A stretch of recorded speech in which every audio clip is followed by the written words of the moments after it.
100 साल पहले से वैज्ञानिक की चेतावनियां आती रही हैं,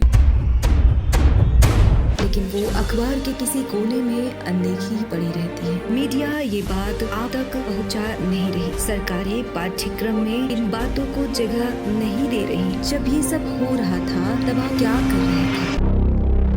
ये बात है वर्ष 2044 की, आज से 20 साल आगे की। क्लाइमेट चेंज की अनदेखी के चलते पृथ्वी का औसत तापमान 5 डिग्री तो बढ़ ही चुका है।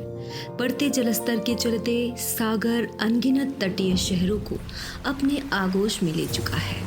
समुद्री तूफान, चक्रवात व अन्य आपदाएं इतनी भीषण और उग्र हो चुकी हैं, इनसे बच पाना असंभव हो चुका है। ऐसे ही एक तूफान के बीच में फंसे हैं प्रकाश और ज्योति। एक इमारत की छत पर दूर क्षितिज को देखते हुए प्रकाश ने फुसफुसा कर कहा, कभी सोचा नहीं था पानी इतना बढ़ जाएगा। जो शहर पहले कभी रुकता नहीं था, थमता नहीं था, आज वहां दूर दूर तक एक व्यक्ति नहीं दिखाई दे रहा। ऐसा क्यों हो रहा है? ज्योति ने कहा, जलस्तर तो बढ़ ही रहा था, बस हमने सागर के आगे दीवार खींचकर उसकी ओर देखना छोड़ दिया था। लाखों लोग जान गंवा चुके थे और पिछले माह ही जलस्तर के बढ़ने से करोड़ों लोगों को अपना घर छोड़ना पड़ा था, और तुम्हें लगा बस हम ही बच जाएंगे। प्रकाश अवाक था। क्रिकेट और football, world cup, online gaming, virtual reality के बीच उसका वास्तविक रियलिटी से नाता ही टूट चुका था। उसने पूछा, हाँ, घर पर बड़ों को बोलते हुए सुना था कि अब मौसम बदल रहा है, यही क्लाइमेट चेंज है क्या? ज्योति बदहाल हालत में भी जोर से हंसने लगी। क्लाइमेट चेंज, ये किताबी शब्द मैंने बहुत सालों पहले इस्तेमाल करना बंद कर दिया है। ये सरकारों और संस्थानों का हाथ का खिलौना है। याद है 5 साल पहले जब गर्मियों में हिमालय के ग्लेशियर सूख गए थे? ज्योति ने पूछा। हाँ, ये मुझे पता है। हमारी गंगा यमुना सूख गई और चीन की मेकांग नदी सूख गई, अमेरिका की मिसिसिपी सूख गई। वो भी क्लाइमेट चेंज ही था क्या? ज्योति ने कहा, हाँ, वो भी।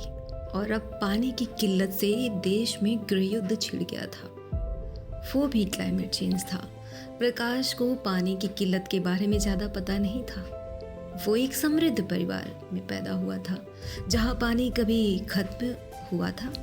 नहीं खत्म हुआ, बस महंगा हुआ था। मैंने सुना था भारत में किसी समय पर घने जंगल हुआ करते थे, उसका भी कुछ क्लाइमेट चेंज से संबंध है क्या? प्रकाश की जिज्ञासा गहराने लगी।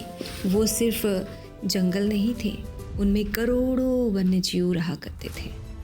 ज़्यादातर जंगल हमने कोयले खनन और हाईवे बनाने के लिए नष्ट कर दिए, और बचे हुए जंगल 50 से 55 डिग्री तापमान की बलि चढ़ गए। हमने तो घरों में एसी लगा दी, लेकिन जंगल के पेड़ और वन्यजीव ऐसे भीषण गर्मी झेल नहीं पाए। कुछ जंगलों में तो आग लगी और झुलस कर जीव मर गए, और कुछ पानी की कमी से। ये बात कहते वक्त ज्योति की आंखें नम थी। मुझे लगा था कि ऐसा मौसम तो नॉर्मल है।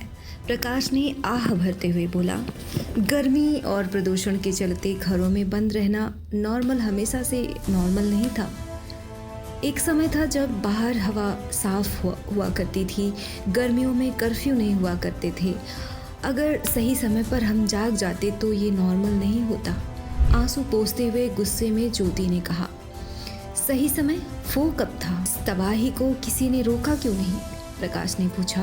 पहली बार किसी ने क्लाइमेट चेंज पर इस गहराई से बात की। जब चर्चा हो रही थी तब बहुत देर हो चुकी थी। 100 साल पहले से वैज्ञानिक की चेतावनियां आती रही हैं, लेकिन वो अखबार के किसी कोने में अनदेखी ही पड़ी रहती हैं। जब समाचार देखते हुए टीवी पर कोई मरता, झुलसता या बाढ़ में बहता दिखाई देता तो कुछ देर तक दिल दहला देता, लेकिन लोग फिर से चैनल बदलकर क्रिकेट, राजनीति, धार्मिक मसला या कोई रियलिटी शो लगा देते। लोग भूल ही गए कि मरने वाले के आंकड़े कभी जीवित लोग हुआ करते थे। ज्योति ने दबाव दिया और समुद्र क्रोध में दहाड़ रहा था। प्रकाश की आवाज भी अब मुश्किल से सुनाई दे रही थी। कुछ वर्षों पहले मेरे माता पिता हिमालय में छुट्टी मनाने गए थे। वहाँ भूस्खलन में उनकी मृत्यु हो गई। अब यदि मेरे माता पिता होते तो मैं उनसे बस यही पूछता, जब ये सब हो रहा था तब आप क्या कर रहे थे?